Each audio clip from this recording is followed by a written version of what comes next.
స్వేచ్ఛతో అటు వైసీపీ ప్రతిష్టాత్మకంగా తీసుకున్నాయి. ముఖ్యంగా పులివెందుల మాజీ సీఎం జగన్ సొంత ఇలాకా కావడంతో జెడ్పీటీసీ ఉప ఎన్నిక వైసీపీకి చావో రేవుగా మారింది.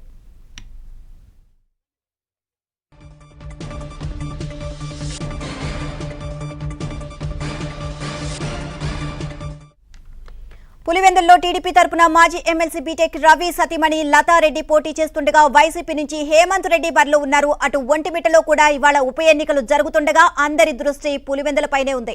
పులివెందుల్లో జెడ్పీటీసీ ఉప ఎన్నిక నేపథ్యంలో పోలీసులు ముందస్తు చర్యలు తీసుకున్నారు. టీడీపీ వైసీపీ నేతలను హౌస్ అరెస్ట్ చేశారు. దీంతో పులివెందుల్లో టెన్షన్ వాతావరణం నెలకొంది.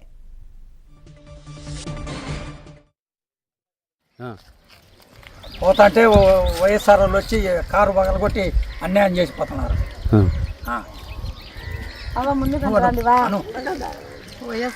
తెలుగుదేశం ఓటేని పోతాం, తెలుగుదేశం పక్క ఓటేని పోతాం. వైఎస్ఆర్ వాళ్ళు వచ్చి కారు పగలగొట్టి మమ్మల్ని తరుముతున్నారు.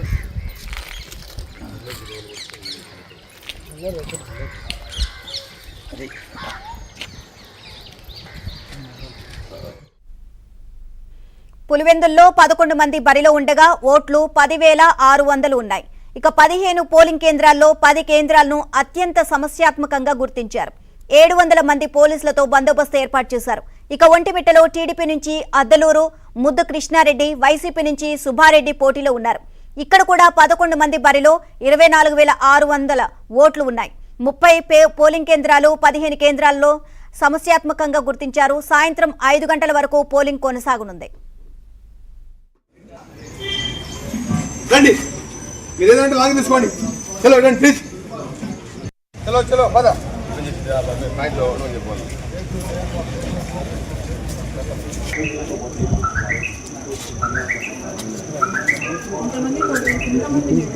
ఓటర్ సైడ్ కార్డు ఉండి నలుగురున్నారు దానికి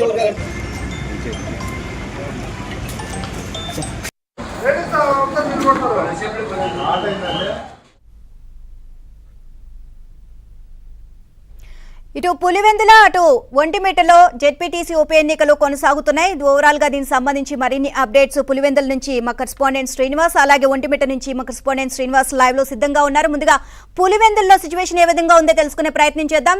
శ్రీనివాస్ చెప్పండి, పులివెందులు ఇప్పటి వరకు సిచ్యువేషన్ ఏ విధంగా, అంటే ఎక్కువగా ప్రతిష్టాత్మకంగా తీసుకుంటుంది పులివెందుల ప్రాంతాన్ని.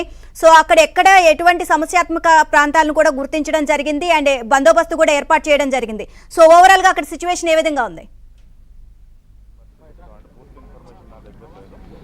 నీలిమ పులివెందుల్లో ఈరోజు ఉదయం నుండి ఒక 2 విషయాల్లో ఎన్నికలు జరుగుతున్నాయి. ఒకటి ఎందుకంటే ఇది అత్యంత